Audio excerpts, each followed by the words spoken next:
3C. Joshua took a math test with 25 questions. Each correct answer earned 6 points, while each incorrect answer deducted 4 points. Joshua answered every question and earned 100 points. How many questions did Joshua answer correctly? So you're just wondering, well, we have how the teachers would grade the tests and how much questions there were and how much points he got, but how does any of this connect to how much questions he got correctly? I can't solve this. There's no I don't know what to do. Well, what I like to do when I'm like this is just to try to find equality. Just try to find whatever that's equal, or just try to write down equations. So there's two type of questions. There's no I don't knows, it's just correct or incorrect. So for correct, I'll set that as C. So number of correct answers, and I'll set incorrect answers as I. So I equals the number of incorrect answers. So now that I've set these, I can easily write equations with this because these are two different variables. All right. So there are 25 questions. So each of these are number of questions that he answered either right or wrong, but they're all just questions.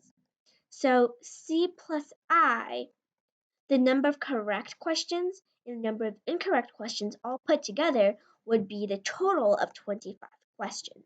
Would you agree? After that, we know that each correct answer earned 6 points. So 6C, and this one part represents number of points that he earned by his number of correct answers minus 4I. And minus 4I represents the number of points subtracted by all of his incorrect answers. And that equals, after all those calculations, after the teachers looking at how much questions he got right and wrong, they gave him 100 points. Now we have two equations right here, but we're not quite sure what to do with them. So we're trying to find C. We're trying to find how much questions he did answer correctly. So I'll just write that over here. C equals blank. So how can we do this? Well, if you look at the coefficients, which is the number part of this, if you subtract this, you'll get 5C. If you subtract I from 4I, so I just see that this equation has a larger value because this is 100 and this is 25. So what I'm going to do is I'm just going to subtract. So I'm going to name this equation 1 and name this equation 2. And I'm going to subtract equation 1 from equation 2. So what happens is on the left side with all the variables, I'm going to do 6C minus C, which gets 5C. And negative 4I minus I. So minus 5I on the left side because it's the 4I minus the I. That's the same thing as subtraction. So minus 4I. On the right side would just be 100 minus 25, which gets us 75. Okay, so after we subtract equation 1 from equation 2, we get 5C minus 5I equals 75. Now, students, if you're really good at calculations and with the distributive property, you know exactly what to do next. The distributive property of multiplication.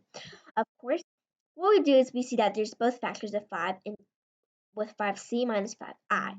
So we will factor those two out. And on the inside, we get 5 times the difference of c and I, that equals 75. Now we can divide 5 on both sides, so we can get c minus I. Now 75 minus 5, divided by 5 is 15. So now we know that c minus I is 15, c plus I is 25. Notice I had to go back. So what would c be? Now notice how there is a plus I and a minus I. So if we add something, then we subtract it, wouldn't we just get 0? So in order to get rid of the i's, all I have to do is I'm going to read, so this is equation number 1, right? I'm going to name this equation equation number 3. So if we add equation number 1 with equation number 3, we'll get 2c, and the i's cancel out. I minus I plus negative I would just be 0. So the i's cancel out. So 2c, and on the right side we have 25 plus 15 equals 40. So c would equal 20. And since c equals the number of correct answers, when we're trying to find the number of correct answers, c equals 20. That is the answer to the problem. Now, what I want to make here is when you solve this problem, you need to be able to know what's going to be helpful here. So, say back here, I tried to do subtraction instead of addition. Well, maybe that could work, but I need to think before I do something. So I need to see, okay, what makes sense? Well, I see a plus I and a minus I. If I put those two equations together, those i's will cancel out. I wouldn't subtract any of that. That wouldn't make sense. Although you could have done it if you got rid of the two c's, but I'm just trying to make it simple. And actually, if you look at this, it isn't very, very complicated. So the first step we did was write down some equations. We set the variables, of course.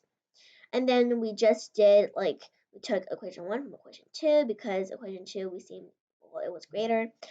We got this, we used the distributive property, so we got c minus I equals 15, connected that back with the very first equation, and then in the end we got c equals 20. So later on, this is a skill you really, really need to be able to set variables. Well, I don't know how much correct answers there are. I'll just set it as a variable. I don't know how much answers were incorrect. I'll set that as a variable I. So thank you for watching this video. If you liked it, please consider commenting, sharing, liking, or most of all subscribing. And we'll see you in my next